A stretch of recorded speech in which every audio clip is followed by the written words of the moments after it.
Greeting friends and respected teacher, myself Sakshi Pathak, I am a student of DCA.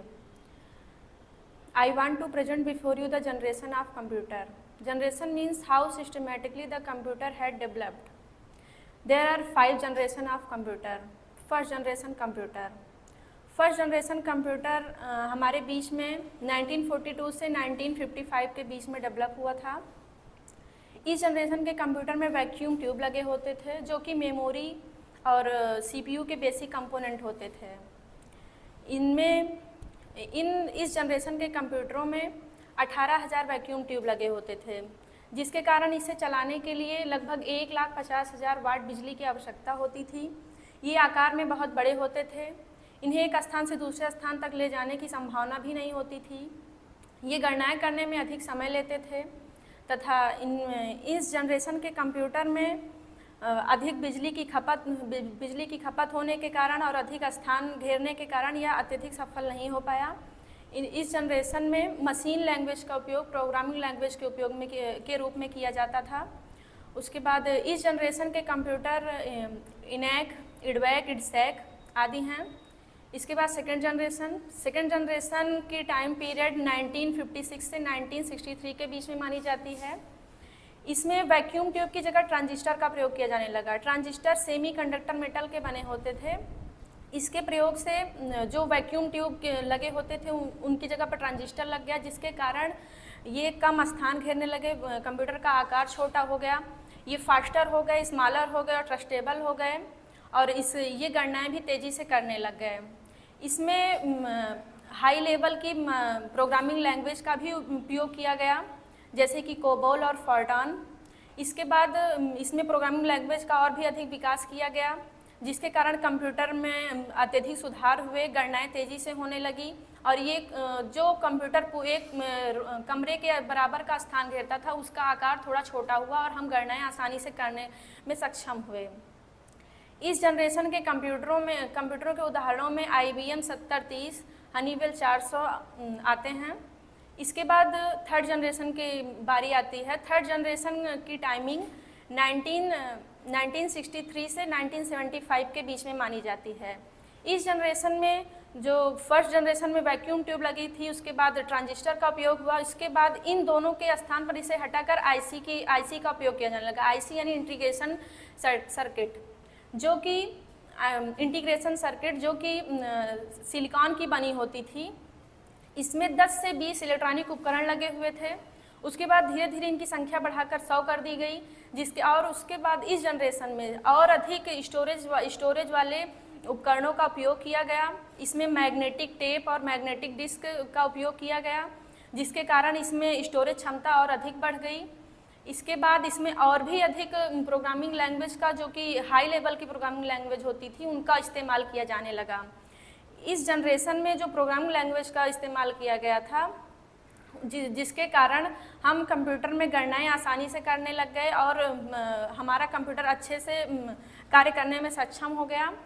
इस generation के computer IBM 360, IBM 370, CDC 6600, PDP-8, PDP-11 आते हैं। इसके बाद fourth generation की बात करते हैं। फोर्थ जनरेशन 1976 से 1989 के बीच में माना जाता है। उसका डेवलप 1976 से 1989 के बीच में हुआ था। इस जनरेशन में जो IC के स्थान पर माइक्रो प्रोसेसर का उपयोग किया जाने लगा। माइक्रो प्रोसेसर यानी कि माइक्रो प्रोसेसर का मतलब है कि उसकी 1 इंच के चौथाई हिस्से में कई सारे ट्रांजिस्टर लगे होते थे। इन माइक्रो प्रोसेसर में लगभग 5,000 ट्रांजिस्टर लगे होते थे। उसके बाद धीरे धीरे इसकी संख्या लाखों में कर दी गई और अनेक इलेक्ट्रॉनिक डिवाइस भी इसमें लग गए, जिसके कारण अब हम लोग कंप्यूटर का आकार और भी छोटा किया जा सका। अब ये जो कार्य हम मिनटों में करते थे, अब ये वो कार्य सेकंडों में होने लगा। इसके बाद इसके अनेक अलग अलग तरीके के साइज, अलग अलग तरीके से प्रोग्रामिंग लैंग्वेज का इस्तेमाल करके इसमें इसका विकास किया जाने लगा। फोर्थ जनरेशन में जो लैंग्वेज का इस्तेमाल किया गया, प्रोग्रामिंग लैंग्वेज का विकास किया गया, वो C++ डेटाबेस थी। इस जनरेशन में जो स्टोरेज क्षमता थी उसे कंप्यूटर में ही समाहित कर दिया गया। जो यानी जो स्टोरेज क्षमता आज हम अपने मोबाइल में इंटरनल स्टोरेज पाते हैं वो अब 4th जनरेशन में ही हमारे कंप्यूटर के बीच में आ गया। अब हम कंप्यूटर में ही यानी कि अब कंप्यूटर में और अधिक स्टोरेज हमें प्राप्त होने लगा, कई सारी सुविधाएं और प्राप्त हो गई, जिसके कारण गणनाएं जो हम मिनटों में करते थे वो सेकंडों में होने लग गई। इसके बाद 5th जनरेशन आती है। 5th जनरेशन की टाइम पीरियड 1989 से अब तक की मानी जाती है। इसमें आईसी के स्थान इसमें आईसी के इस जनरेशन में यूएलएसआई तकनीकी का प्रयोग किया गया। यूएलएसआई यानी कि अल्ट्रा लार्ज स्केल इंटीग्रेशन।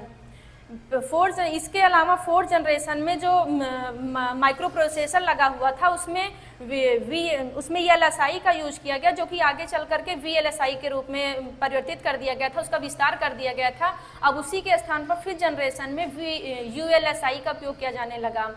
इसमें जो माइक्रो प्रोसेसर में लाखों की संख्या में लगे हुए थे ट्रांजिस्टर लगे हुए थे, वो संख्या में अब बढ़कर लगभग 10 लाख हो चुके थे, जिसके कारण अब 5th जनरेशन में हम इंटरनेट का भी उपयोग करने लगे। और उसके बाद अब यहाँ पर हमें कई सारी सुविधाएं मिलने लगी, मोबाइल संचार, दूर संचार, सैटेलाइट आदि। मनुष्य प्रगति के पथ पर आगे बढ़ने लगा।